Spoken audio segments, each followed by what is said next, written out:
and welcome to the Unknown Webcast. This is just a bit of a trigger warning for uh, those who believe words are more injurious than sticks and You stones. can Boy, I do it, couldn't get that Don. one out, could You I? can do it. You can do it. I really am so conservative, I can't turn left even when I'm driving. In No, addition to no, you giving can. trigger warnings to our viewers, Ron Hensel and I both drink coffee for your protection. And maybe Michael Thomas does as well. This week, our guest from across the pond is Michael Cross the phone. Thomas from Reach Out Trust, and he joins us to talk about how spiritual aids, acquired ignorance of the doctrines of Scripture, can be deadly. My name is Don Vino. I'm president of Midwest Christian Outreach Inc. in Wonder Lake, Illinois, which produces the Unknown Webcast. And our senior researcher is still Ron Yeah. Hensel, who will introduce the sponsors of today's webcast. And here is Ronnie Baby. Well, that was easy for you to say, Don. In any case, Yeah, easier greetings. than me for Right, sure. right, greetings from sunny Florida, where the palm tree came out, saw its shadow. And now we have 12 more months of summer. Our sponsor for this edition of the Unknown Webcast is the Bible Buffet. It's not your father's worship experience. The Bible Buffet, our regular legal disclaimer. Our guest on today's webcast, insert name here, that will be Michael Thomas, has no connection whatsoever to any of the satirical content of the unknown webcast, hereafter referred to as the webcast, although we probably would not mention it again. This satirical content includes any and all commercials, end credits, puns, smart remarks, or anything else that might fall under the definition of satire. In the meantime, Midwest Christian Outreach Inc. bears no liability for or responsibility for anyone's opinions regarding this satirical content or And regular. we don't, that means we don't care. I think you could just summarize it that way in one bullet. Yeah, okay, yeah, we'll do that. Okay, so regular notices. Notice the opinions expressed on this webcast are ours and should be yours too. If you enjoy it, or even if it annoys you, you just want to inflict it on someone else to ensure your continued access, please go to MidwestOutreach.org, click the yellow donate button, and contribute as you feel led. And as you do, never fear. This webcast is Y2K compliant. And don't forget to subscribe to us on your favorite video channels. And now, introducing our special, very special guest, Mr. Michael Thomas. So, wow, they were really enthusiastic today. Either that or I just had the volume turned up in my earbuds too high. So, greetings, Michael from Reach Out Trust in the great nation of England, right? Wales. Oh, I'm sorry. How do you say hello in Welsh? Shemai. Shemai? Shemai Shadoti. Shemai Shidotin. Okay. That's really good. That's really good. Shemai Well, Shadoti. Hello, how are you? I'm part Irish, so Aaron Oh, there Gobral. you You know, Which part? Which part? the part that I won't want to talk about. Oh. So, is the Apostle Paul? No, I'm just kidding. Yes. So Welsh, that is the homeland of D. Martin Lloyd Jones. Yeah. There was a great revival in 1904 in Wales. 1904, yeah.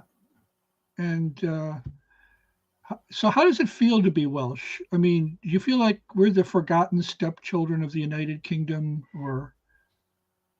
Well, it's really interesting at the moment because I have a 2-volume dictionary cyclopedia from the 1930s, and if you look up Wales, it says for Wales, see England. You know? I bet you that made a lot of friends. You know, I'm surprised to hear you say you're Welsh because I hear we've had you on before and you're very nice, and I've heard that many Welsh people have a very sharp tongue. Well, that's in the north. Oh, okay. I have a friend in North Wales, and he's very proud of the fact that they're not very hospitable. Because, well, all creatures great and small, right? Was that in North Wales, or no? That was Yorkshire. That's Yorkshire. England. I don't even have it right. So you made that mistake last time. I did. I have the Yorkshiremen and the Welshmen confused. So, but they're very different locations. So see, you're a little confused on geography. I don't know anything about the geography over there. I barely know the geography of the U.S. So, well, just think of Yorkshire. That's in What part of England? I should know. That's the north of England, northeast North of of England. And it's a wonderful place, Yorkshire, absolutely fabulous. Oh, I got to go. So And they have good pudding there, right? Oh, and they- what they have do? They have good terriers too. I hear. They do have good terriers. Yeah. Yeah. They have some good preachers as well. Okay, well that's important. That's another good reason to go. So It is. preaching. And Well, although we're going to be dealing with the issues of biblical illiteracy in a number of areas, Yeah. I heard that you had been talking about politics when I stepped out of the room momentarily. It seems to me, if I am correct, if my wife and I are seeing what's going on in the various newscasts and things like that, that the UK is further along into their socialism than we are here. Yeah. I was listening to Ron was explaining to me from his perspective the definition of insanity. Right. And I said, we're up with you. You know, we're insane. I was listening to. I like to listen to BBC podcasts on different topics, and one of them was on. They were talking about the book, the Road to Serfdom by Friedrich Hayek, who I guess he was at the London School of Economics during the war, I think, and they talked about post-war England and how socialism was kind of being. He was not a socialist. Hayek wasn't. And he was not happy with some of the socialist directions Great Britain was going in after the war. Margaret Thatcher was in college and she read The Road to Serfdom. And so it influenced this huge wave. I guess Reagan was also influenced by it. You know, it was an extremely popular book in the United States. It probably had more pushback in the United Kingdom than in the United States. So now we're seeing, I think we've seen since Reagan and Thatcher's day, but they were a dynamic duo. I thought they were fantastic on the world stage together. And now we're seeing this retreat from all those things. Are we seeing are you seeing, with the re-election of Trump, we think we're seeing maybe, who knows, a return to some of the principles? Hard to say, because just as it was in Reagan's day, it was more of reaction to what year did The Road to Serfdom come out? Like 44, during the war. The war was not yet over. Yeah. So you have this is interesting because it does kind of tie into the whole spiritual aspect of what's going on in both of our nations. But you had a fairly big influx of socialism coming in through our presidents prior to that. We very nearly became a Marxist nation in the 1940s, but around 44, 45, you had the conservative intellectual movement of start in a giant pushback to what was going on. One of the things they addressed in this podcast was that the wartime economy was so centralized. You know, it has to be, and it was here too, but maybe in Britain even more than here. But of course, rationing was true in both countries, and but there was this mentality that, okay, we've got this under our control. Let's just hold on to it after the war, and we can, keep going in that direction. I don't remember much discussion about whether that same attitude existed here. But what we've developed since then, because of the Cold War, I think we've got this extremely overbloated government bureaucracy. Yes. That runs more than I think it operates and controls more than I think we realize. Yes. So is there a spiritual element to that? Because one of the things, Michael, that you had mentioned to talk about is mechanisms and motives. What are mechanism motives? How do they play into the question of cults, charismatic extremism, the NAR, and the government kinds of stuff, in your opinion? Yeah. Well, when it comes to cults, I don't know if I've ever explained this to you in the past when we've spoken, but people say to me, well, why do people join a cult? And I always give the same answer. Nobody joins a cult. People join a society. They join a community. But if you imagine a scale of 1 to 10,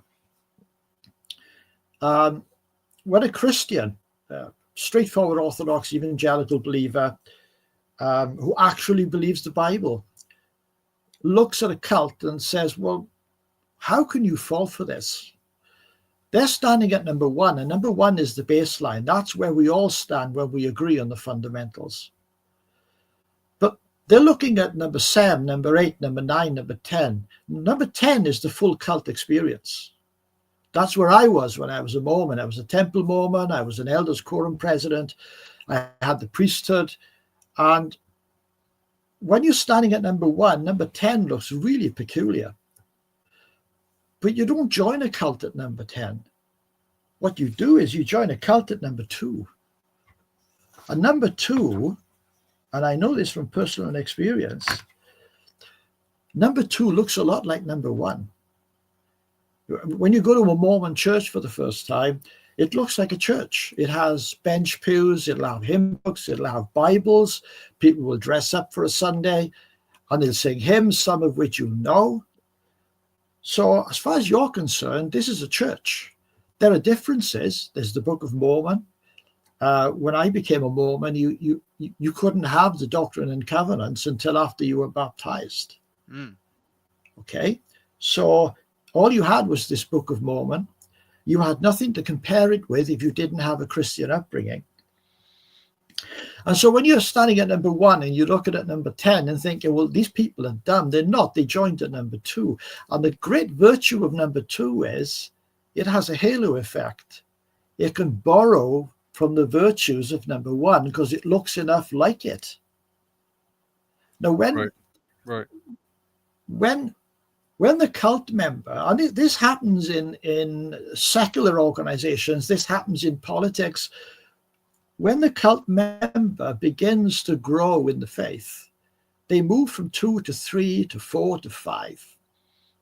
And you're looking now at somebody at number 7, and you're still thinking, well, why can't they see how silly this is? What's wrong with these people? But what you haven't realized is their baseline has moved with them. You're still standing at number 1. They're standing at number 7. Their baseline is 6.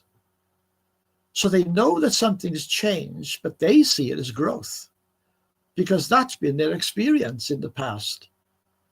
And they never look back from 7, 8, 9, 10 to number 1 because number 1 isn't their baseline. Right. It hasn't been their baseline for a very long time.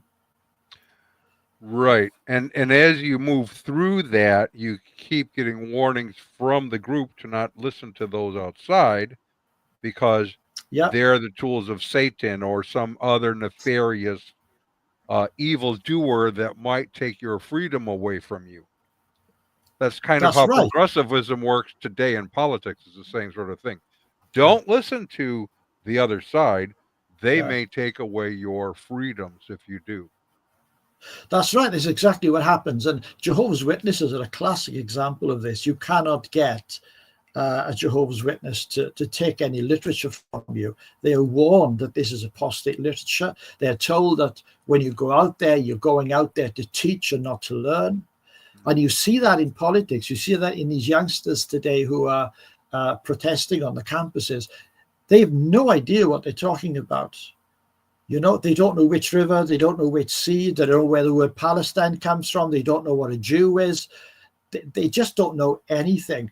And they're not going to learn anything because within their camp, they only listen to the people in the echo chamber. Yeah, exactly. So a difference, just for those who are listening, between, say, becoming a Jehovah's Witness and becoming a Mormon are the way to get from number 1 to number 2 and 3. With Mormonism, by and large, they recruit you socially, not theologically. Yeah. So you don't really see the differences. You see, as you pointed out, family, a community. You're joining another community that is feels to you like it's Christianity. I mean, they talk about Christ, they talk about that his pre-existence. They don't really tell you what all that means, but it kind of feels like Christianity in some ways. Yeah. But more than that, it's they surround you as a family. They'll come Yeah. and help you with your home. They'll take care of your kids or all that sort of thing to bring you in. Jehovah's Witnesses recruit theologically by and large. Yeah. When you start doing their free home Bible studies, and they ask you questions like about the deity of Christ or the Trinity or something, and then start telling you, well, the word Trinity is not in the Bible, and you go, of course it is, until they show you that it's not. Yeah. Right? So Yeah. they then help you understand from their perspective that your church has deceived you, but we're telling you the truth. Yeah. And that plays to an already established prejudice in most people's minds anyway. America is a much more Christian country than the UK. Here, we're very much in a minority, and there's a built-in prejudice in people's minds. So when you come along and you say to them, well, do you know something? These churches, they've got it wrong. They're arguing between themselves. Nobody's right. Trinity isn't in the Bible. And in your head, you're thinking, I knew it. Yeah.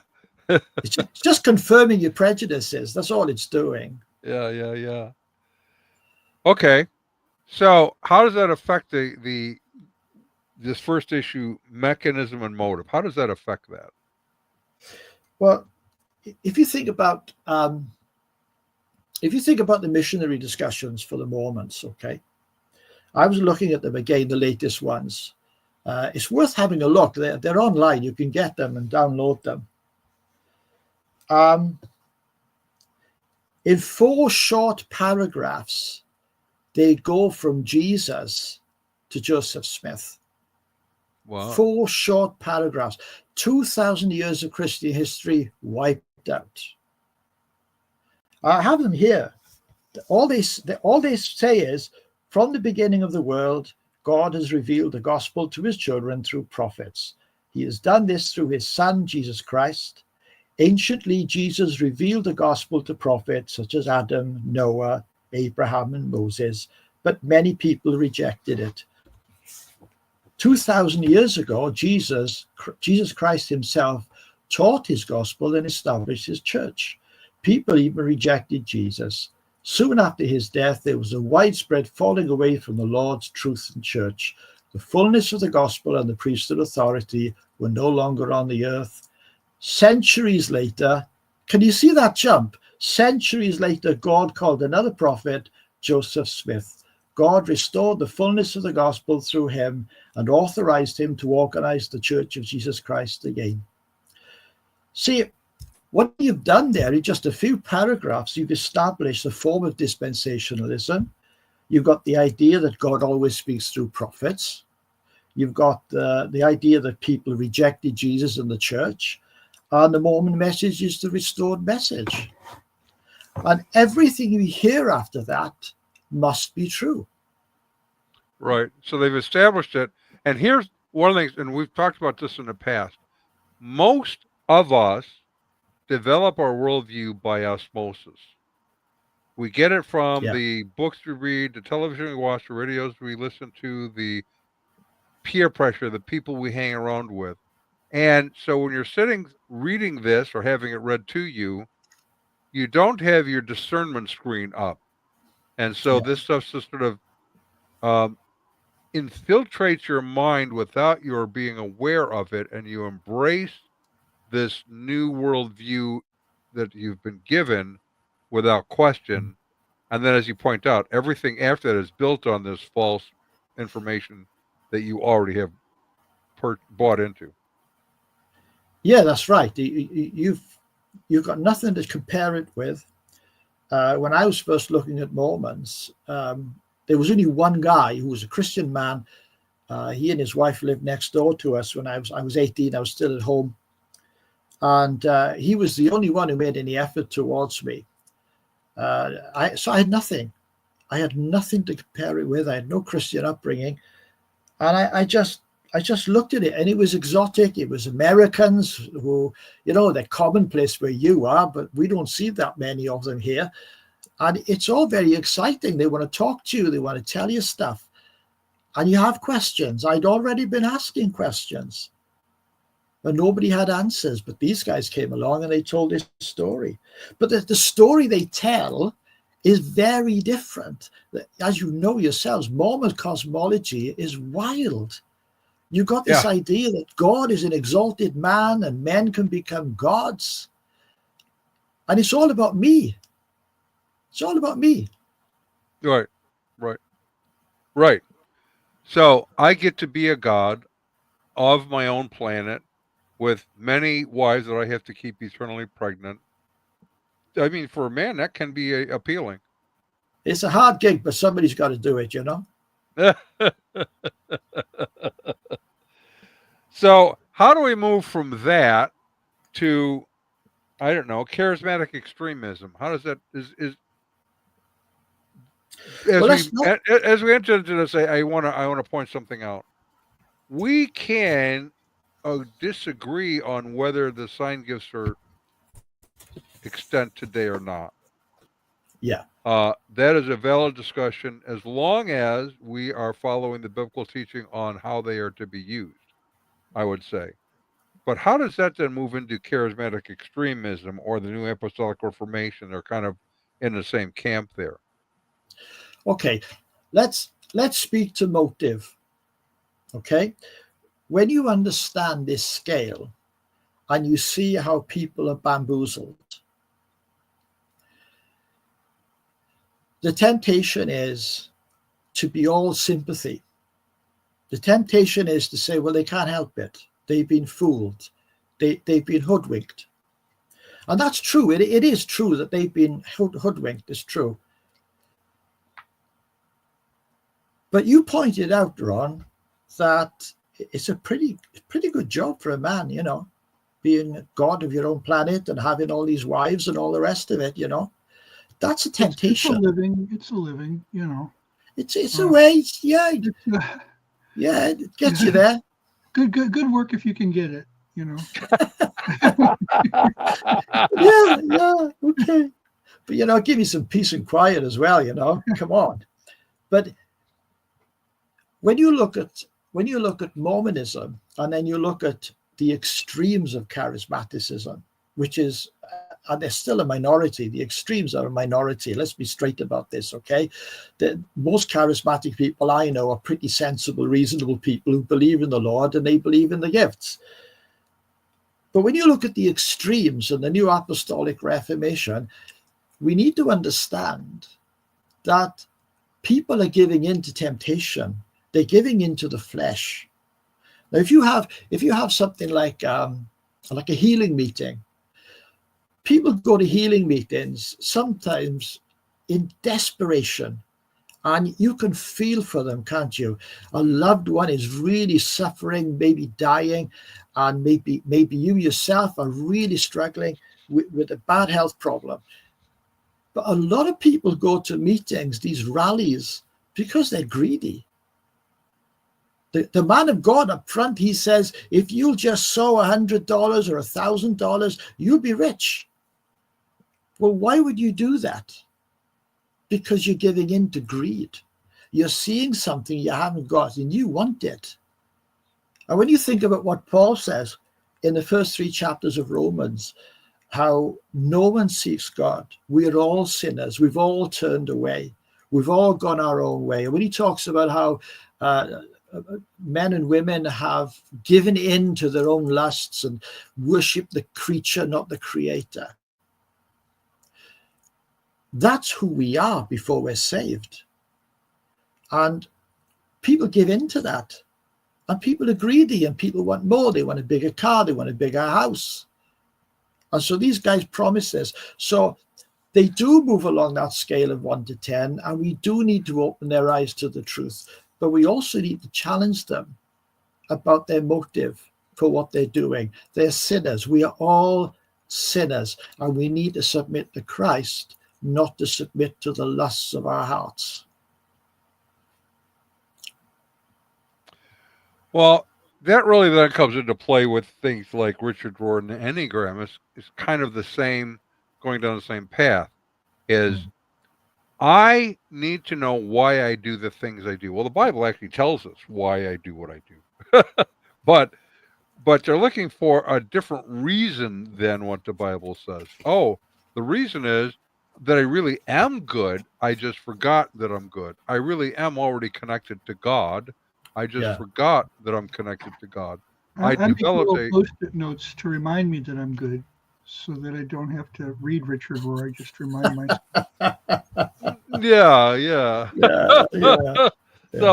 So if I could just figure out which of the 9 possible paths I have to take down to get back to the realization that I'm already with God. I've never been separated from God. If I could just do that, then I will not be troubled by how I behave. Yeah. Because that's my false self. That's not really me. Well, there's an appeal to that. It's not really me. It's somebody else's fault. It's my false self's fault. Yeah. That also kind of takes you into the demon casting out industry, which is so big. It's not really your fault. It's kind of Flip Wilson theology. The devil made me do it. I have a demon of fatness and a demon of baldness. I don't have to go on a diet. I just have to get this demon of fatness cast out, and then I'll become my svelte self again. Yeah. And when I look at, and I've looked a lot at the New Apostolic Reformation, at Bill Johnson and all these people, and the people around them. I was listening to, I'm not listening, I read something by Chris Valaton just yesterday. And everything is about power. And people don't realize it. This is power for me. I can do this thing. I can speak from a stage and people will listen to me, and it goes to my head, and it's absolutely wonderful, and everybody adores me, and they will do what I tell them to do. Yeah. And it's a power game. And when people see it, 99% of the time today, in the public square, in political discourse, and whatever, the only power people are concerned about is the power somebody else has and why it is bad. And they fail to acknowledge the power that they have, and very often how they're exercising it for destructive ends. You're rewarded today for portraying yourself as the victim of power and oppression. Yeah.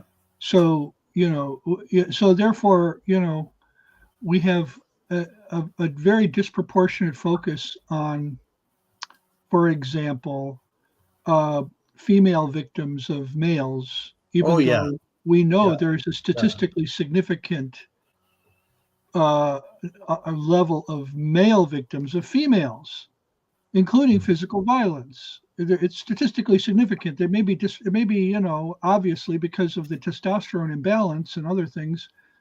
And yet it's so bizarre. It's so bizarre because then when you argue for keeping transgendering males out of female bathrooms, suddenly everything changes. It's like, they're not physically stronger, or we don't even talk about it. They can't potentially do harm to these girls in the bathrooms.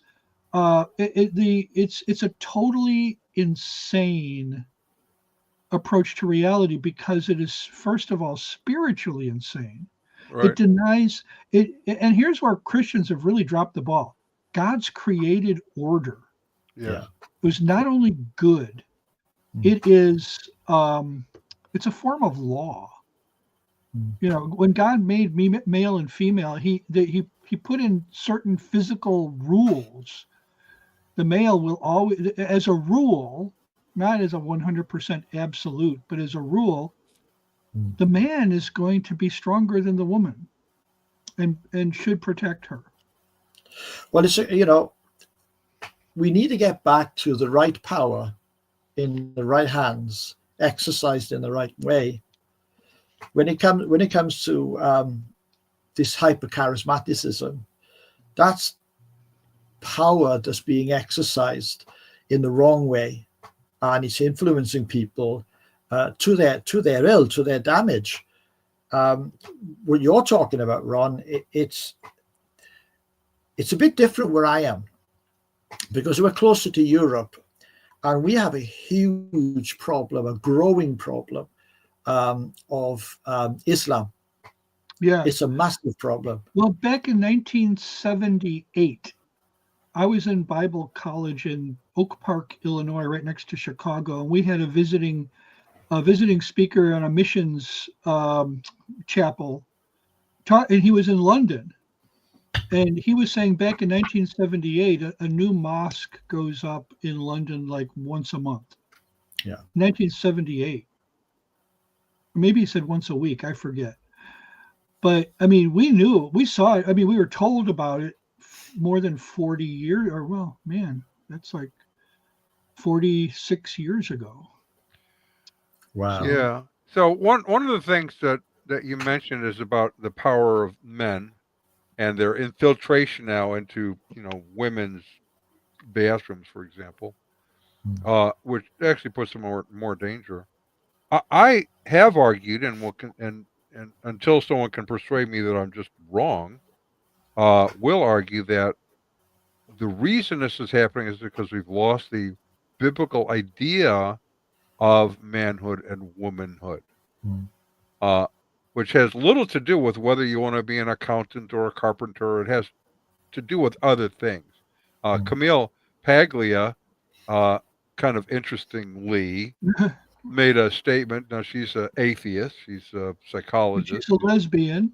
She's a lesbian. She's a feminist. That says, by the way, a male can't become a female Just because it's through your DNA. You can't change that. Yeah. So that's kind of interesting. It's like, who is that guy who used to play Superman? There were several, but in the TV show Lois and Clark, Dean Cain. He was Right. Dean Cain. He went on Twitter and made a statement. You're not really talking to a transgender person.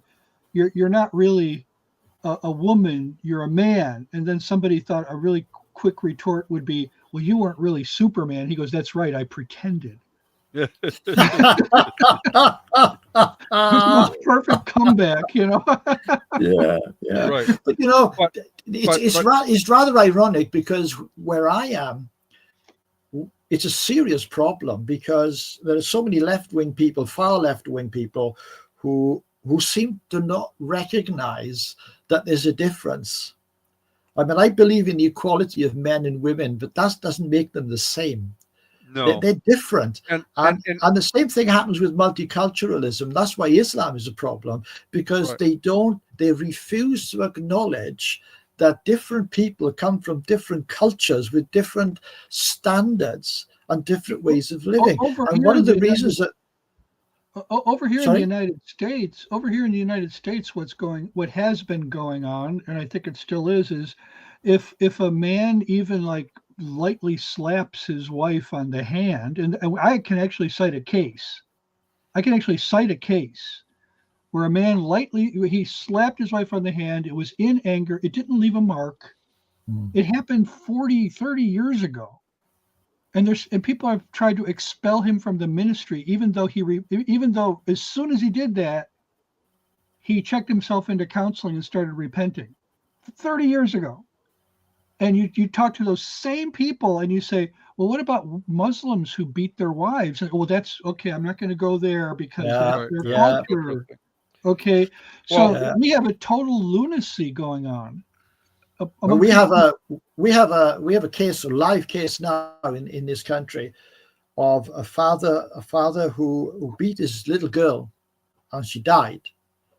And they laid her out in the bed, and he and his wife and his brother-in-law, they got a flight and they went back out to India or Pakistan. And of course, there was a big international manhunt for them then. but he left a note, okay, saying, I legally punished my daughter and she died. Now, what he means by legally punish my daughter is not, it's according to the law of the UK. Right. According to Islam, what I did wasn't wrong, Right. and Well, she died. Well, let's legally put you in a French prison and see how you do. Okay. Well, But you know, so in both cases, what we're talking about with this genderism and that is we've lost the imago Dei. It's just yeah, gone. yeah, And so we are rethinking and trying to redefine for the peer group we're living in what a man or woman is, if we even know. I mean, we have a Supreme Court justice who doesn't know what a woman is, which is Yeah. kind of a problem. She's not a biologist, so in her exactly, yeah. it- So fair enough. so, but you know that one of the problems is that there's this idea that you can kind of pick and choose what you want to believe about. even in the church, Don, even in the church. Even definitely in the church, yeah. So, Yeah. and we have a Yeah. sponsor that kind of deals Yeah, with I it. guess that's where these people are coming from. They have questions like such as, are you tired of hearing all about the difference between the milk of the word and the meat of the word? Are you wondering when your church is going to get around to serving the ice cream and cheesecake of the word?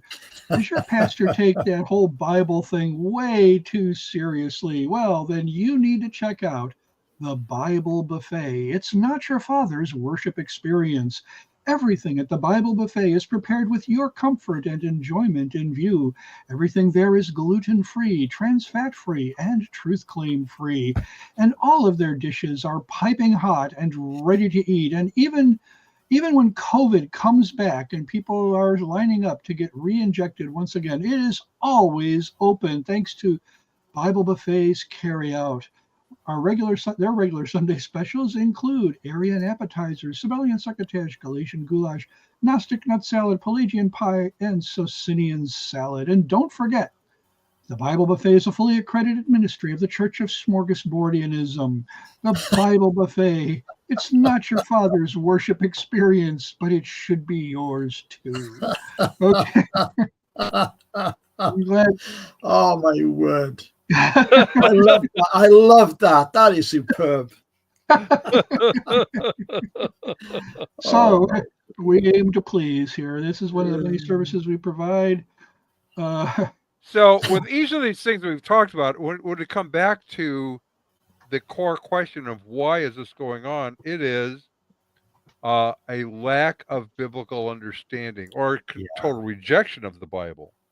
So I think it is. I think a spiritual age. In fact, I use that. I kind of dreamed that idea up maybe 25 years ago, because it seems to make sense to me. That explains it. And Dr. Don Williams was doing a Tuesday night group with us, and I brought that up, and he stopped and goes, "What do you mean acquired ignorance of the doctrines of Scripture?" So we talked about it. He goes, "That's a good description of what we see going on." Right. You don't like wake up one morning and go, okay, I don't think I'll believe the Bible. You usually acquire an ignorance of the doctrines of Scripture. It's acquired ignorance is almost an oxymoron when you think about it. I mean, you you acquire knowledge, and by not acquiring knowledge, you remain ignorant, right? But no, because right. Oh, go ahead. That's the normal way we think about it, at least. Yeah.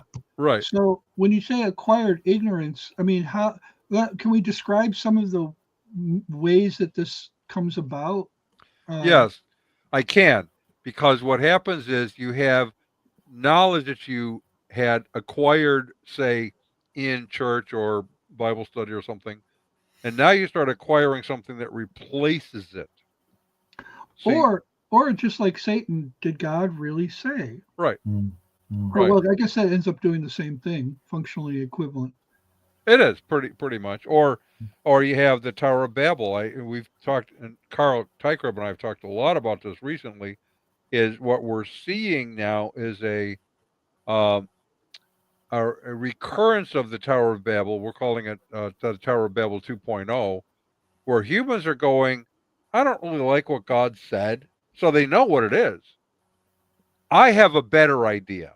And so they acquire ignorance in the process of developing this better idea of, we're going to build a tower to ourselves. Isn't that a better idea? When I talk to people about things like this, we talk about the fall. I like to talk about, the first 3 chapters of Genesis. You can dig in there forever. And there's so much in there. But I simplify the whole thing about the fall by saying, well, look, what happened was God said to Adam and Eve, don't eat that fruit because bad things will happen. And Eve said, I'll be the judge of that. Yep, that's right. Pretty much. That's a good way of putting it. Yeah. I mean, what else can you say? Just full stop. That's what happens. And we do it now. Everybody does this. And it's just that if we are Bible-believing Christians who are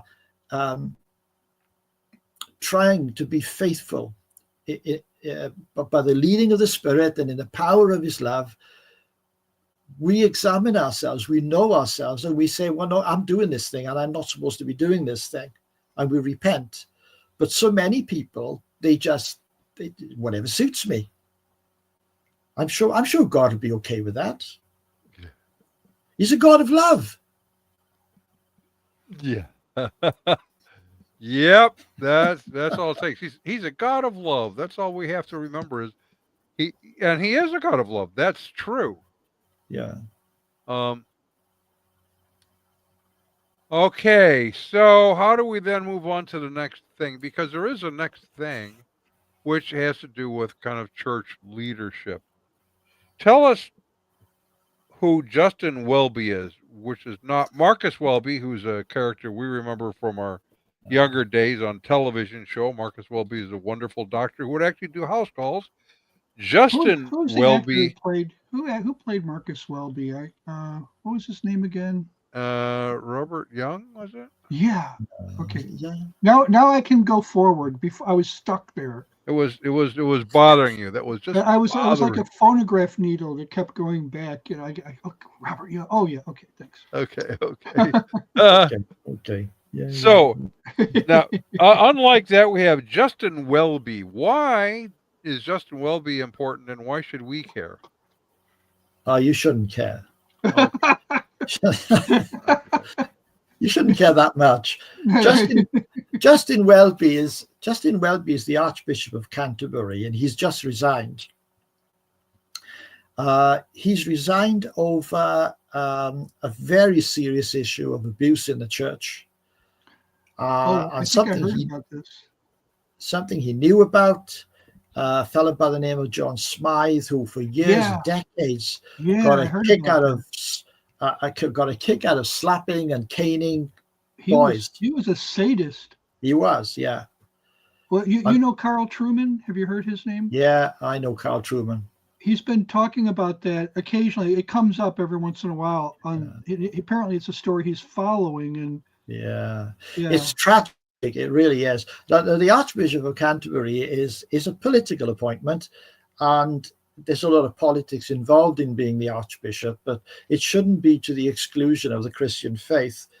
And Justin Welby has been criticized because he knew John Smythe for years and years, and some time ago he knew about this, and he didn't act on it the way he should have acted on it. And he's come in for a lot of flack, and he's a fellow who he's very puzzling to me. Has been for a long time, because he's supposed to be the head of the Church of England, but he prevaricates and he compromises more than any Archbishop of Canterbury that I've ever seen. And I couldn't figure him out until I saw the coronation of King Charles III. I watched that coronation. It's a fascinating piece of medieval history brought into the modern world. And I got Justin Welby. I understood him because he was magnificent on that day. He was in charge of everything. Everything went well. He just knew exactly what he was doing. And I thought, Justin Welby is a manager. He's a church manager. He's not a church leader. And that's just another expression of what we've been talking about, which is, are we going to go back to the Bible and what the Bible tells us we should be teaching and learning and living by? Or are we going to manage this thing so that it's going to be palatable to a lot of people? And that's what Justin Welby's been doing over the years. He's blessed. We've got to a point now where the Church of England is almost isolated in the International Anglican Communion. There are so many communions around the world now who are saying, no, we don't want any part of this because you're blessing gay marriages and you're blessing this and blessing that. And they were one of the later, at least compared to the Episcopal Church in the U.S. They are relative newcomers to to this. Which people, we have a group in the United States called ACNA, Anglican Church of North America, which is they're conservative Anglicans. They broke away from the Episcopalian Church but stayed in fellowship with Canterbury. And I wonder what they're going to do now. Well, the onus now is on Canterbury because there are so many around the world who are saying, well, shouldn't we be biblical about this? Yeah, apparently that's not the highest priority anymore. No, it isn't. It isn't. And that's why I say he's a manager. To a manager, you've got to stop the boat rocking. That's all you have to do. You just have to make sure you're getting from day to day, stop the boat rocking, and make sure everybody's happy, or as many people as possible are happy, and you're politically correct.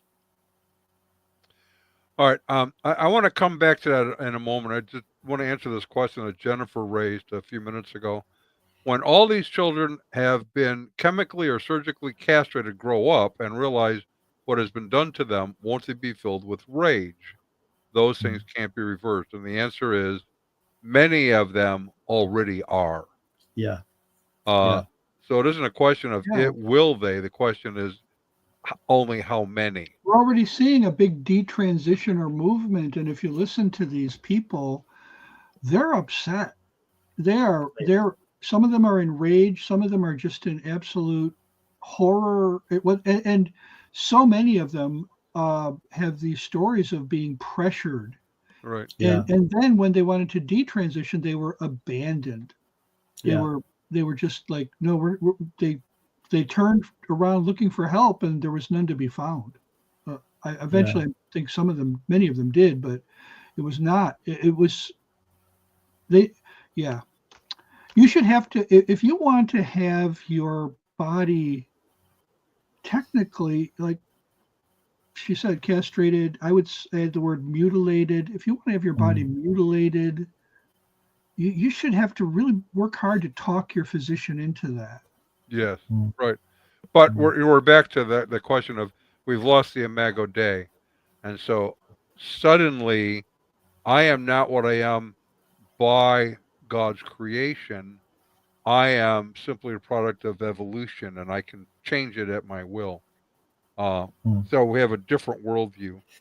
So the answer to your question, Jennifer, is yes, they are outraged. Many of them. I've spoken with some of them. I have a good friend, former gay, and he is in touch with many who he's trying to help through the process of grieving right now because they cannot reverse what's been done to them. It's a tragedy. Now, but anyway, we've been trying to do this to people for 200 years. You got the whole eugenics movement of the early 20th century was all about that. It was all about breeding what we don't want out of the population, and Nazism was all about that. Right. So now I want to go back to what you were talking about with Justin Welby, manager, because we touched about on this before we went on air. Not a new thing. It's definitely not a new thing. It's only becoming more apparent because it's more popular. I would suggest at least Willow Creek's founding could be before that. Kind of moved us in this direction of corporatizing of the church. Yeah. Bill Hybels, I don't want anyone to get me wrong. He had a passion for evangelism. He really did. But he didn't really have a passion for really understanding and teaching the Word of God. It was more a tool to bring people in, to bring them the gospel. And so the sermons were sort of user friendly. Good life lessons about how to be a better husband, a better employee, a better whatever. Because he was a corporate guy. That's what he was. Yeah. And so if you can, and he sort of created a model of a church that would be like McDonald's. Instead of that, it's McChurch. And if you cook everything the right way, the same way every time, all of your recipes are the same. Every church member and church group and church itself will come out the same way. But wouldn't you Yeah. say it was more like an Olive Garden of churches instead of Yeah. McDonald's? I mean, it was like a cut above McDonald's. Well, but you don't want to be above McDonald's. You want a lot of, you want 700 billion gazillion sold. Yeah. So it's about numbers. It's not about quality. I call it front end loading. It's all about front end loading. Get him in. And that's what the cults do. The cults never grow that big because they lose a lot of people, because either because they wake up and realize it's so wacky, or because they just get bored with it, or because of some other reason, because there's nothing else there for them. I mean, imagine being a Jehovah's Witness. If I had to be in a cult, the last one in the world I would choose is Jehovah's Witnesses. All they do is go to Kingdom Hall, learn how to knock on doors, and go and knock on doors. Yeah, really. I know people who have come out of the Jehovah's Witness. I got good Jehovah's Witness friends, intelligent, bright people, and they're held back, and they come out. And suddenly all this is available to them. All this Bible knowledge is available. They can go to school, they can study, they can get degrees. They couldn't do that before. Some of the happier ones that I've met were ones who were already established in a profession. Yeah. Before becoming Jehovah's Witnesses. Sometimes they're also the ones who find a way out when it finally dawns on them that this is like not for them. Because you come in, you're already established, you tend to not have all those family connections that will serve as an impediment to departing, to exiting. It's just more of a statistical thing. It's obviously not absolutely true. But I mean, I think we need to, we need to remember we're made in the image of God. That's what we're meant to be. We're meant to reflect the glory of God. We are here to glorify God and to enjoy Him forever. What that means is we're not just highly developed animals. Yeah. And that everything cannot be explained, in terms of our evolution, where we are. So like, I really enjoy listening to this It's called the AllIn Podcast. There are 4 venture capitalist billionaires. They're all one of them's I can never remember their names, but just look up AllIn Podcast, and they're all like Silicon Valley, high tech. These guys are brilliant. I have to go to the dictionary, look up. A lot of times I look up business terms that they're using because I don't know what they're talking about, and technical terms. In any case, I've noticed as I've progressively listened to them that they have a lot of common sense, that they tend to come from more liberal, except for one of them, they tend to come from more liberal political and social ideas or points of view, but they're not sold on all this wokeism, and they can see the damage it's doing, and they can see how it's destroying the economy, and they were open to Trump. They're open to him. And one of them was all in, for Trump. Another one, I think, voted for him. But the other day I'm listening to this podcast, one of their editions, and they just get into evolution, and they're explaining things that are going on in society in terms of punctuated equilibrium and things like that. And I thought, they don't really look at us as obviously. They have a lot of insight. I would call this common grace insight that God has allowed them to see, in spite of the fact that to them, we are just very, very, very, very highly developed animals. And Well, Rob, I have a thought experiment I like to do with people who want to push the whole business of being highly developed animals and the Big Bang and all the rest of it. I say to them, do a thought experiment with me. In your mind, draw a vertical line. That's the singularity. That's the Big Bang. That's what we call creation. What's on the right-hand side of that line? And they will say, well, everything. Well, you can break everything down. According to the science, you can break everything down to space, time, and matter. Right. Now, I used to think the space was just hanging about waiting to be filled. It turns out space, time, and matter all had a beginning. Right. And then I asked them, well, what's on the left-hand side of the line? And they say, well, nothing, because that's what the science says. But everything on the right-hand side of the line is contingent, right? Right. So how can something come from nothing? And then I start asking them, well, if we imagine for a moment what would be or might be on the left-hand side of the line, how would we describe it? Well, it's not confined in space, because space is on the right-hand side of the line. Right. It's not limited by time, because time is on the right-hand side of the line, and it's not embodied in matter, because matter is on the right-hand side of the line. So what are we describing? And they say, oh, you're trying to bring God into it. And then I say, well, you mentioned God. I didn't say anything about God. Exactly. I'm open to suggestions. You have any others? Right. Are there alternatives to this? Right. We just had this discussion in our adult ed on Sunday morning. And the last 2 weeks we've had kind of this come up, because many, even in church, do not realize that space is a product of dimensionality. It didn't exist prior to the creation. Yeah. Time is a product of creation. It is measured by the movements of the planets. You didn't have those prior to creation. So space, time, and what was the third one you mentioned? Matter. Which is the cosmos itself. And so the existence of space, three-dimensionality, time, which is measured by the movement of the planets, and the planets themselves, the cosmos, are the product of, as you point out, they're on the right side of the equation. What existed prior to that? And you have two choices, either nothing or something that is infinite and eternal from which all of this derived. An intelligent designer, I think, is the right answer to that. But of course, I saw there's a very, very, very famous film of Richard Dawkins. Oh, Dickie Dawkins, what a guy! and he's on a panel show, and this subject comes up about, well, what was there before? And the answer that science gives is nothing.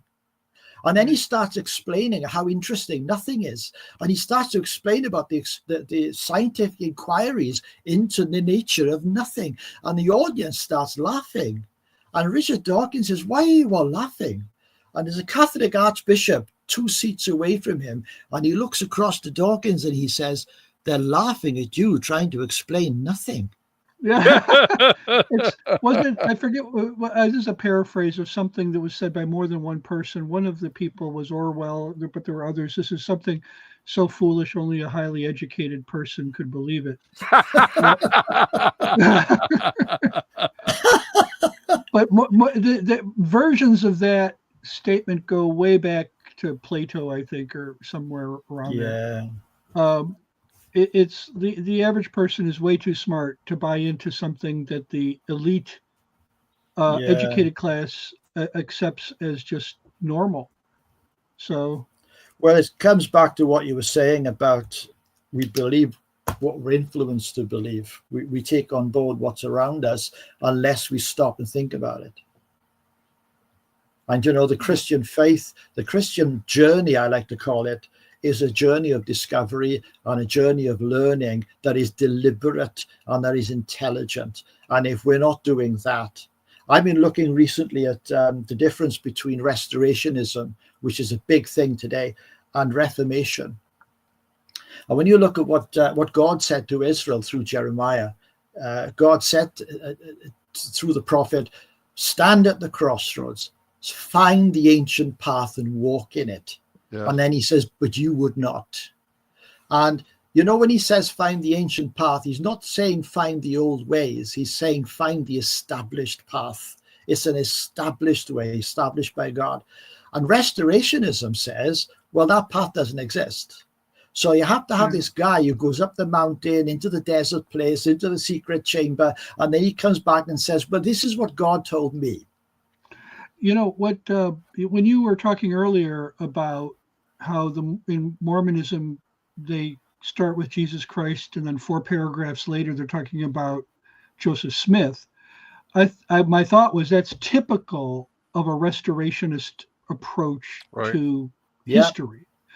And, you know, it's like when you do that, what you're doing is you're skipping over 2,000 years of the church, analyzing the scriptures, debating the meaning of the scriptures, and coming to consensus views on the most important areas of what the scriptures teach about God, Christ, salvation, the eschatology. You know, what the most important doctrines have been hashed and rehashed. And so when they as they talk about all these disagreements, the agreements far outweigh the disagreements. But if you skip over 2,000 years of church history, you're not going to know that. Right. No. You're not going to see the forest for the trees. Right. I remember before I started really studying, way before I enrolled in my master's program in biblical studies, somebody was trying to explain to me why I should get a theological dictionary. And he says, well, if you don't get it, you're missing out on all the discussions. Now, mind you, he was talking about discussions about Greek words. At that time, I was thinking, I just want to learn the words. The whole idea of getting immersed in the discussions, I found so daunting. I thought, oh, why would I want to do that? Well, 10 years later, I was like, this is great.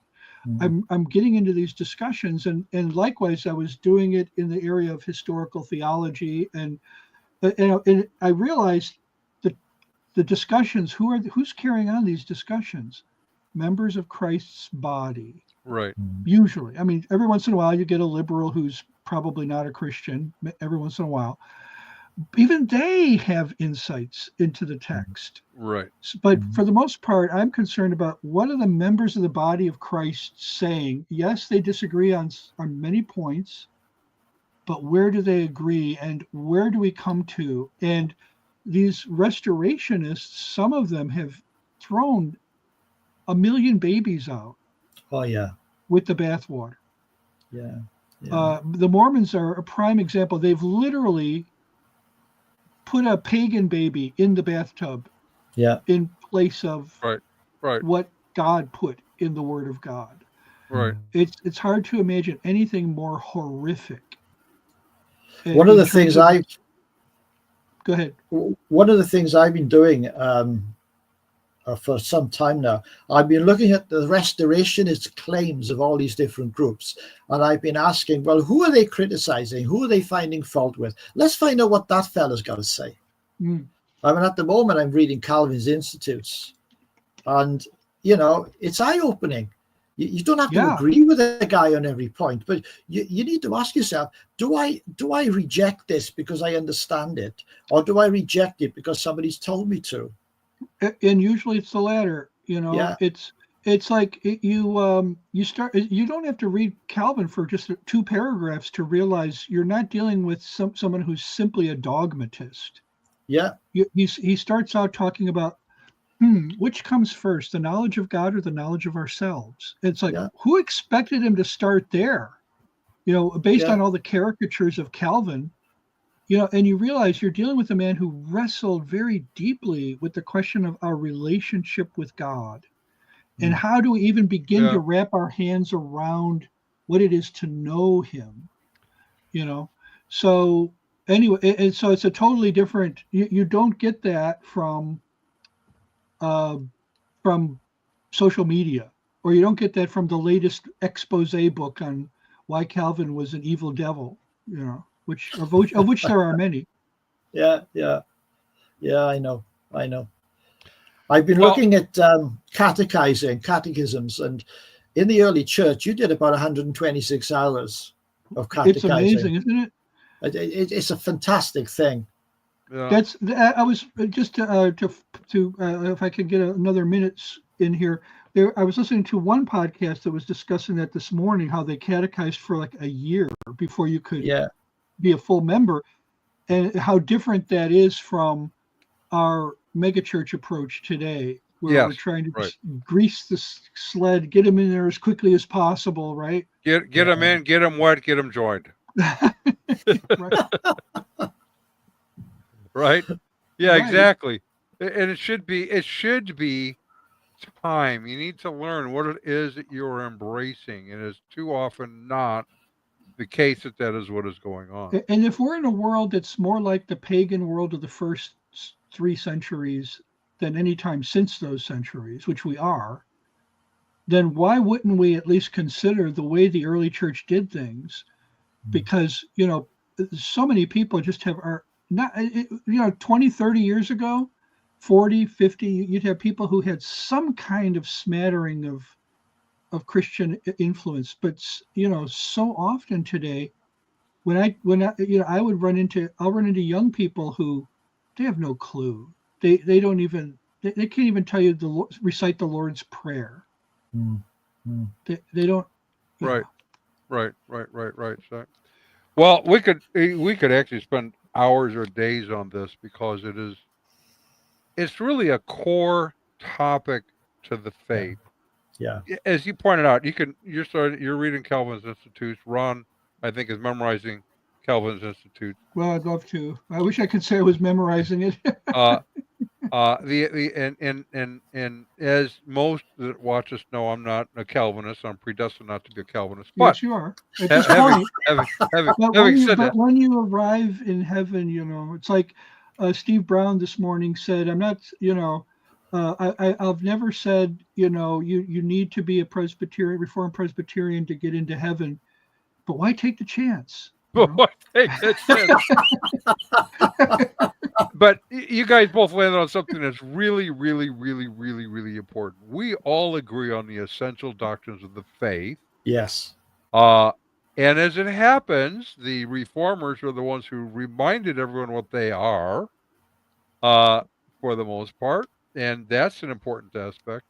And we can, gather around a table and pound it over lunch as we're discussing whatever it is that we disagree on, because they fall under what I sort of call the mechanics of the faith.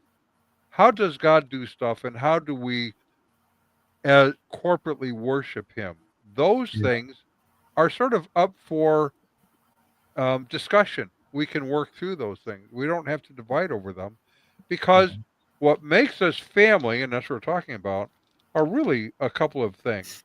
We're family by birth or by blood.